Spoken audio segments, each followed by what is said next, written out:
The North Atlantic War by Michael Trela. Operation Dagger. Stage 2. Invasion. The morning of April 16th was a cold one as usual. Only today it seemed as though the icy winds bit a substantial amount deeper into the skin of the men on board the transport ships and accompanying escorts from the Royal Navy as the fleet continued its journey north and west. This was the end of their first week at sea, and even the most ocean-hardy soldiers were now feeling the effects of being constantly tossed back and forth as the waves mercilessly rocked their vessels to no end. Many of them envied the sailors aboard the warships, who had been trained in seafaring since day one. As the greenish phosphorescence of stomach fluids trailed from the transports, the destroyers and cruisers left no such residue. It was an outward sign of the soldiers' inferiority, and they knew it, stoking the flames of jealousy even further. They had heard rumors that they would possibly be making a quick stop at Iceland to replenish supplies. Many of the troops began scheming, planning different ways of sneaking ashore and possibly touring the port for a night. The rumor was short-lived, however. Admiral Kirsten of the Royal Navy had managed to convince General Kimbridge that any stop would be an unnecessary delay in the invasion and lose them days. Cronroy had been a little more sympathetic, but the Danes pushed wholeheartedly in favor of a direct approach. That's how war worked those days. The politicians made the mistakes and the troops suffered for them. Calling someone a Dane was already becoming an insult among the British forces. Aboard the HMS George VI, one of the only two retooled, modernized battleships in the Royal Navy to be part of the escort, Admiral Clint Rolfe was still discussing the plan of attack with Colonel Ruckinson, the commanding officer of the landing forces. Attacking the city itself would be an unnecessary waste of lives if you ask me, the colonel was saying. Kulisuk is probably the most defended place on Greenland's entire east coast. He pointed his scarred finger at the point on the table length and width screen depicting southeastern Greenland, and tracing it south along the coast, stopping at a small beachhead 20 kilometers south of the city. We should land here and catch them on their flank where they won't expect it.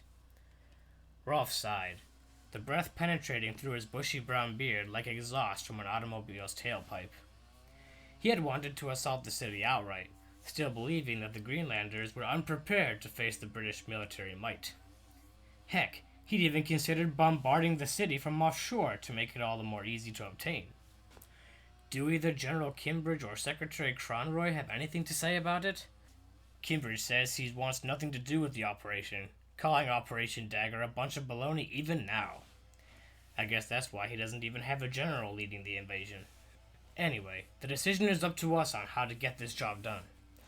What about the Danish forces? Surely they will have some... To hell with the Danes! They complained about our delay in deploying forces, and yet they themselves won't arrive until our reinforcements do.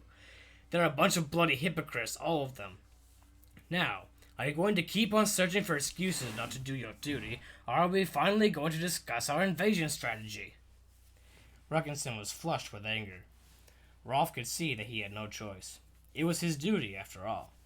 His Majesty, his nation, and his countrymen had given it to him, and he was bound by oath to see it through to completion. He nodded. Very well, Colonel. Continue with what you had in mind. Ruckinson exhaled as though he had been holding his breath for the past 30 seconds, the redness slowly fading as his cheeks returned to their normal hue. He looked up, a slight smile pursing the corners of his mouth. By Jove, it looks like the blighter can smile after all, Rolfe thought. Glad to hear you're back on track, Admiral. As I was saying, we should land here. They spent the next 20 minutes bent over the table as the colonel detailed his plan to land, swiftly travel up the coast, take Kulisuk, and begin making their way inland from there. If your offshore bombardment doesn't scare the city into surrendering, it'll still do enough damage to make the battle an easy victory. Rolfe nodded, stroking his beard pensively, acknowledging in his mind the soundness of the strategy. It was then that a knock came at the door. Enter, the Admiral said. The door opened, and in stepped a young sailor. He couldn't have been at sea for more than half a year, since his boyish face lacked the hardened features of a veteran, along with betraying a hint of seasickness with a slight tint of pale green. Pardon my interruption, sirs, but our sonar has picked up a signal coming from the north. Although it's hard to be certain, we speculate that it's coming from a small submarine. The two glanced at each other, each knowing what was on the other's mind. Did the Royal Navy send any submarines with the escort fleet? Rugginson asked Rolfe. No, the Admiral replied.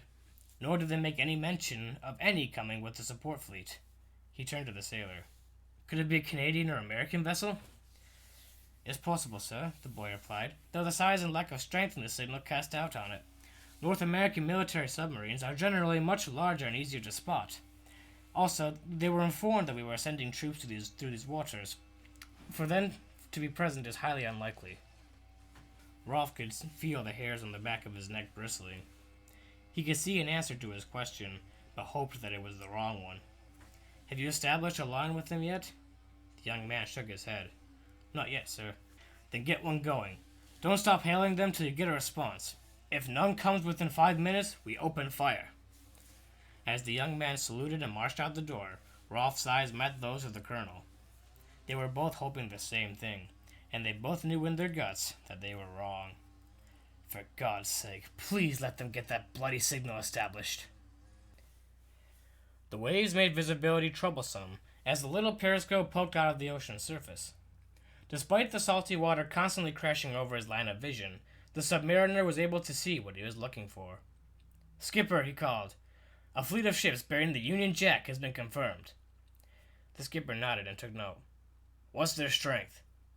The sailor continued to peer through the periscope for another few seconds before replying. I count 4 transports, 5 destroyers, 3 cruisers, and a battleship in the distance. The skipper turned to the communications team. Any word from the Manta? Yes, sir. They claimed that they spotted an additional 4 transports, 2 destroyers, 2 cruisers, and another battleship. He paused, pressing the headset closer to his ear as more information came in from their partner ship. They say that, judging from the flags of honor borne by the battleship they spotted, it's the fleet's command vessel. He paused again, eyes fluttering hither and thither as he made out what the man on the other side of the signal was saying. Suddenly, he turned to face the skipper. They're requesting permission to open fire. The officer pondered the idea for a couple minutes. To open fire immediately would be to catch them off guard and cripple a few of their ships before they had even had the chance to fight. Then again, to attack now would mean to show that the Republic was ready and waiting for them, rendering the ultimate strategy set forth by the Admiralty useless. Besides, 2 reconnaissance submarines were little challenge to a fleet that included 7 destroyers, surprise or not. Permission denied, he said at length. Our orders are to discover the enemy's strength and report it, not engage.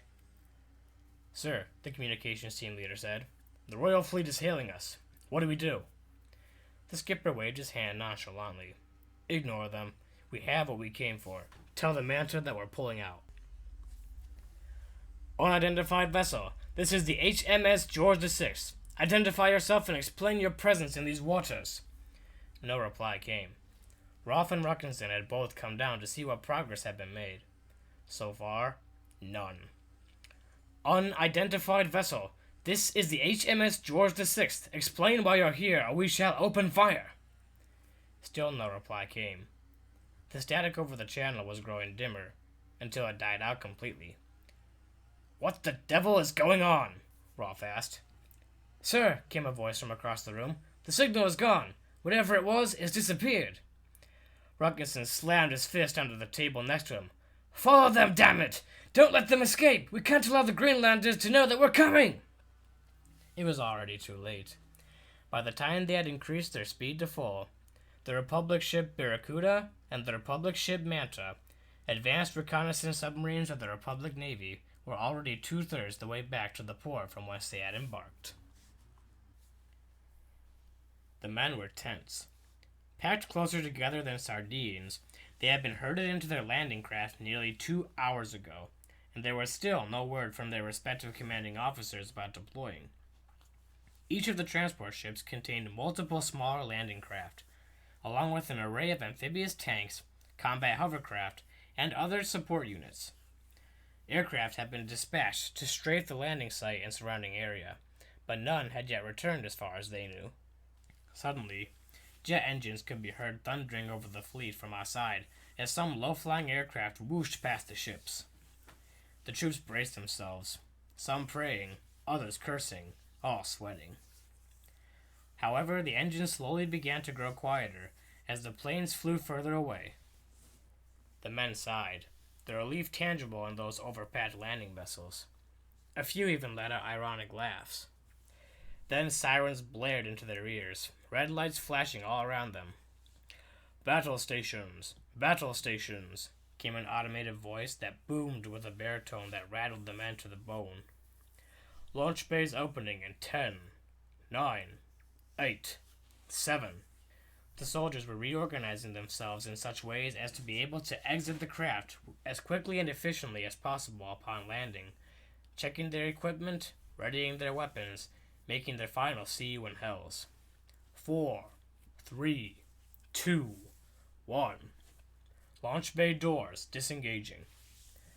The ships rocked as the massive gateways that made up their bows thundered down, smacking the Arctic waters with the force of a battering ram. The motors of the landing craft revved up to full speed, and, one by one, the landing craft were flung out into the ice-cold air outside. It was quite a sight to behold.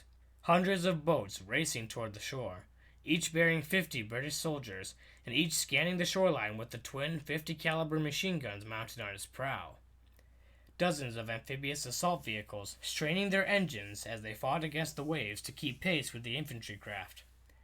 1,000 massive hovercraft carrying tanks, infantry fighting vehicles, mobile artillery platforms, multi-launch rocket systems, and other modern war engines. Combat choppers and fighter jets of the Royal Navy's Air Corps filling the sky overhead with their dominating presence. Yes, it was quite a sight indeed. At least, it would have been, if there had been anyone to see it. A team of soldiers was observing the assaults from the crest of one of the many hills stretching along the country's east coast. But they weren't just anyone. They were a special commando unit from the Republic's Marine Corps, so well trained in stealth operations and quick killing that they were commonly referred to as the Nobodies. On top of wearing camouflage that matched their surroundings to the minutest detail, they were also burrowed halfway into the rocky ground to keep their temperatures low and avoid detection from the enemy's aerial sweeps. Looks like they were on spot with the location of the initial assaults, one of them whispered. It's not a very large invasion force, though, another responded. Doesn't matter. We've done our job, boys. Let's pack up and get the hell out of here. Those helicopters are getting too close. Without a word, the rest of the team was moving. It took a good 15 seconds for the 6 of them to dig themselves out, cover their hiding spots, and melt away into the jagged hills. When the first chopper reached their location, there was no sign of anything unusual. This is Bluebird to Chief Wing. No hostiles in sight over here either, the pilot said over the channel.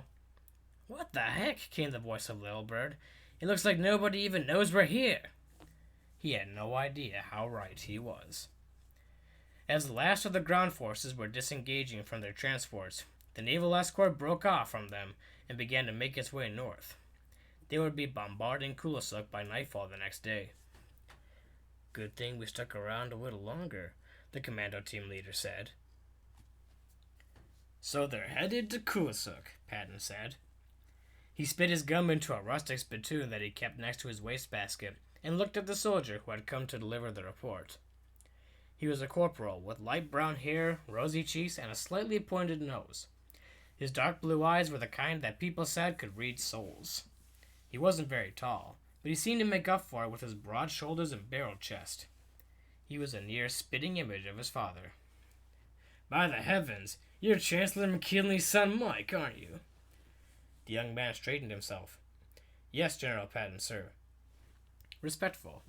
Knew his place. Good. He may be one of the Chancellor's numerous children, but he doesn't act like it, the General thought. He was calm, collected, and obedient. He was a good soldier. Although he had handed him a printed copy of the commando's reports, McKinley had also recited it in detail, a protocol which Patton himself had established. So he follows my personal instructions too. Darn, he's good. Very well, Corporal, he said. You may return to your platoon. He saluted. Yes, sir. As the youth made his way out the door, Patton picked up his hotline to the Secretary of War's office. Hey, Ironside, this is Patton. The enemy is moving on Kolosuk in force. Yes, I'm sure. Wouldn't you trust a report from a Marine Commando squad? That's what I thought. And yes, it looks like everything is going as planned. All right, I'll have my troops in position. Oh, and Horace, give my regards to the Chancellor regarding his son. He hung up the phone with a click and pulled out another stick of gum. Back home, they said that God doesn't work that way. He chuckled, peeling the wrapper off and popping the stick into his mouth.